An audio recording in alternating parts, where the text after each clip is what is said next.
Rank ലിസ്റ്റിൽ 2000-ന് മുകളിൽ ഉദ്യോഗാർത്ഥികൾ കാത്തിരിക്കുമ്പോഴും ആരോഗ്യ കേന്ദ്രങ്ങളിൽ ആവശ്യത്തിന് ഫാർമസിസ്റ്റുകളെ നിയമിക്കുന്നില്ലെന്ന് ആക്ഷേപം.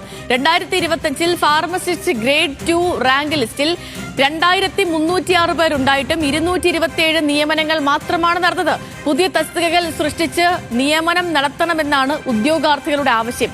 അതേസമയം റാങ്ക് ലിസ്റ്റ് നിലനിൽക്കെ പുതിയ സർക്കാരിന്റെ കാലയളവിൽ മാത്രം നടന്നത് 26-ലധികം താൽക്കാലിക നിയമനങ്ങളാണ്. ഒഴിവുകൾ PSCക്ക് റിപ്പോർട്ട് ചെയ്യാതെ താൽക്കാലിക ജീവനക്കാരെ നിയമിച്ച് ഉദ്യോഗാർത്ഥികളുടെ വയറ്റത്തടിക്കുകയാണ് സർക്കാർ എന്നും ആക്ഷേപമുണ്ട്.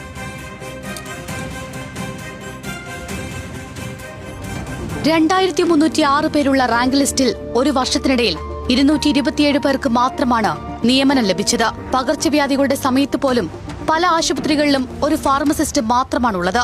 രോഗികളുടെ എണ്ണം കൂടി വരുന്ന സാഹചര്യത്തിൽ പലപ്പോഴും മരുന്നുകൾ എപ്പോൾ കഴിക്കണമെന്നടക്കമുള്ള നിർദ്ദേശങ്ങൾ നൽകാൻ കഴിയാത്ത സ്ഥിതിയാണ്. ഫാർമസിസ്റ്റുകളുടെ കുറവ് മൂലം ആശുപത്രികൾ പേഷ്യന്റിന്റെ കൌൺസിൽ നടക്കുന്നില്ല. ഇതിന്റെ ഇരകൾ ജീവിതശൈലി രോഗം ബാധിച്ചവരാണ്. ശരിയായ രീതിയിൽ പേഷ്യന്റ് കൌൺസിലിംഗ് ലഭിക്കാത്തതിനാൽ പലരും കിടപ്പ് രോഗികളായി മാറുന്നു. പലയിടത്തും ജീവനക്കാരുടെ അഭാവത്തിൽ താൽക്കാലിക നിയമനങ്ങൾ നടത്തിയാണ് ആരോഗ്യവകുപ്പ് മുന്നോട്ടു പോകുന്നത്. ഒരു ഡോക്ടറിനെ കണ്ട 99% പേഷ്യൻസും വരുന്ന ഒരു സ്ഥലമാണ് ഫാർമസി എന്ന് പറയുന്നത്. അപ്പോൾ അങ്ങനെ വരുമ്പോൾ ഈ ഫാർമസിയുടെ ഫ്രണ്ടിൽ കുഞ്ഞുങ്ങൾ, ഗർഭിണികളായവർ, വയോധികരായവർ ഇവരൊക്കെ വന്നിട്ട് മണിക്കൂറോളമാണ് ക്യൂ നിൽക്കേണ്ട ഒരു സാഹചര്യം. സാമൂഹ്യ ആരോഗ്യ കേന്ദ്രത്തിൽ ഇപ്പോഴും ഒരു ഫാർമസിസ്റ്റ് മാത്രമാണ് നിലവിലുള്ളത്. 1961 സ്റ്റാഫ് പാറ്റേൺ അനുസരിച്ചാണ് നിലവിൽ ഇപ്പോഴും ഈ പോസ്റ്റ് സ്റ്റാഫ് പാറ്റേൺ നിലവിൽ പോകുന്നത്. 65 വർഷം കഴിഞ്ഞു. 65 വർഷം കഴിഞ്ഞിട്ട് പോലും നമ്മുടെ സ്റ്റാഫ് പാറ്റേണിൽ ഒരു പുതുക്കം ഇതുവരെയും ഉണ്ടായിട്ടില്ല. റാങ്ക് ലിസ്റ്റിലുള്ളവർ മറ്റു തൊഴിലുകളെയും സ്വകാര്യ മേഖലയും ആശ്രയിക്കുന്ന സ്ഥിതിയാണ്.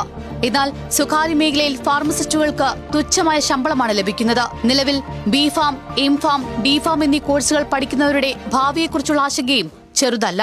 ഞങ്ങൾ പഠിച്ചിറങ്ങിയിട്ട് ഞങ്ങൾക്ക് സ്വകാര്യ മേഖലയിലും ആവശ്യത്തിനുള്ള വേതനം ലഭിക്കുന്നില്ല. പിന്നെ അതുപോലെ തന്നെ ഡെയിലി വേസായിട്ട് ജോലി ചെയ്യുന്നവരാണ് അധികവും. അപ്പോൾ അവരെ സംബന്ധിച്ചിടത്തോളം തുച്ഛമായ ചെറിയ ശമ്പളത്തിൽ നിന്നുകൊണ്ട് കുടുംബജീവിതം നയിക്കേണ്ട ഒരു പ്രയാസം. അങ്ങനെയൊക്കെ ഞങ്ങൾ വളരെയധികം ഞങ്ങളുടെ ഫാർമസിസ്റ്റ് എന്നുള്ള രീതിയിൽ ഞങ്ങൾ വളരെയധികം കഷ്ടപ്പെടുന്നുണ്ട്. അപ്പോൾ അതിന് നേരെ സർക്കാരിന്റെ കണ്ണ് തുറക്കുമെന്നാണ് ഞങ്ങളുടെ പ്രതീക്ഷ. പുതിയ തസ്തികകൾ സൃഷ്ടിച്ച് ഉടനെ നിയമനം നടത്തിയില്ലെങ്കിൽ രോഗികളെയും ഉദ്യോഗാർത്ഥികളുടെ ഭാവിയെയും ആരോഗ്യ മേഖലയുടെ സുസ്ഥിരമായ പ്രവർത്തനത്തെയും ഒരേപോലെ ബാധിക്കുമെന്നാണ് വിലയിരുത്തൽ. ഒരു PSC ഫാർമസിസ്റ്റ് മാത്രമുള്ള ആശുപത്രികളിൽ എന്തെങ്കിലും കാരണങ്ങളാൽ ആ വ്യക്തി അവധിയിൽ പ്രവേശിച്ചാൽ ഫാർമസി കൌണ്ടറുകൾ അടച്ചിടേണ്ട അവസ്ഥയാണ്. താലൂക്ക് ഹെഡ്ക്വാർട്ടേഴ്സ് ഹോസ്പിറ്റലുകൾ പോലുള്ള ഉയർന്ന ആശുപത്രികളിൽ മതിയായ ഫാർമസിസ്റ്റുകളിൽ